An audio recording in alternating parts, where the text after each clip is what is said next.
उपस्थित भितर आज आम पखाल दिवस को समस्ते पालन करुचु आनंद उत्साह सहित।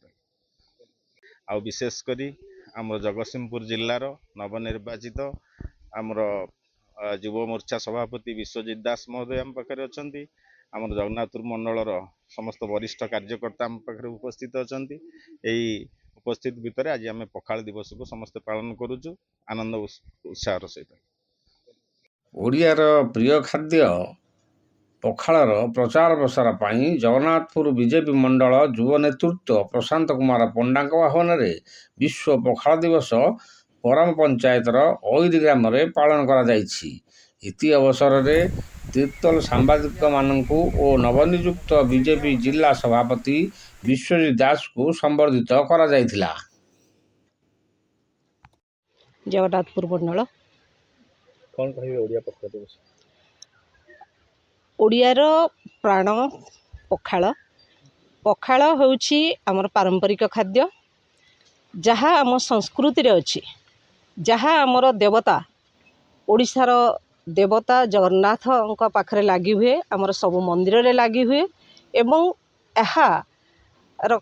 या एमिति एक खाद्य जो थरे रोग प्रतिरोधक शक्ति अच्छी बोली कोरोना समय रे प्रमाणित मध्य होइछि। यह एमिति एक खाद्य जहाँ धनी दरिद्र समस्त पाखरे एभेलेबुल होई थाए एवं समस्ते एथिरु आत्मतृप्ति पाई थांती। विशेषकर ग्रीष्म दिन रे यह शरीर प्रतिरोधक शक्ति भली काम करि थाए। तेणु आज जगन्नाथपुर मंडल रे यहाकू विश्व पखाळ दिवस को समस्त कार्यकर्ता सांबादिक बंधु एवं आमर नवनियुक्त जिला युव मोर्चा सभापति तांको उपस्थित रे यहाकू पालन करा होछि।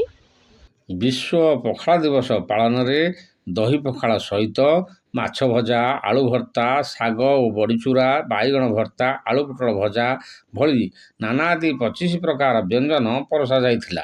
सारा विश्व ओडियार प्रिय खाद्य को पखाळ दिवस रूपे पालन करुथुवा बेले तीर्तल ठारे यहाकू बड़ आडंबर सहित पालन करा जाइछि।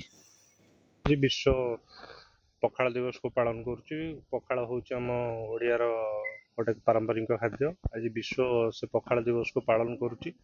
मु ए पखाळ दिवस रे समस्त मोर टिकार गुरुजन, मोर बड़ भाई, मोर गणमाध्यम बंधु मानू आंतरिक शुभेच्छा और अभिनंदन जनाऊँगी।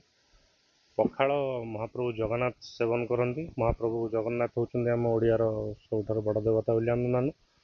तेणु आम पखाळ को गोटे पखाळ दिवस से पालुचे जे आमर आगामी पीढ़ी से पखाळ दिवस को लेकिन मन रखू और पखाळ को एक पारंपरिक खाद्य भाव में रखू। Bureau report news plus Odia.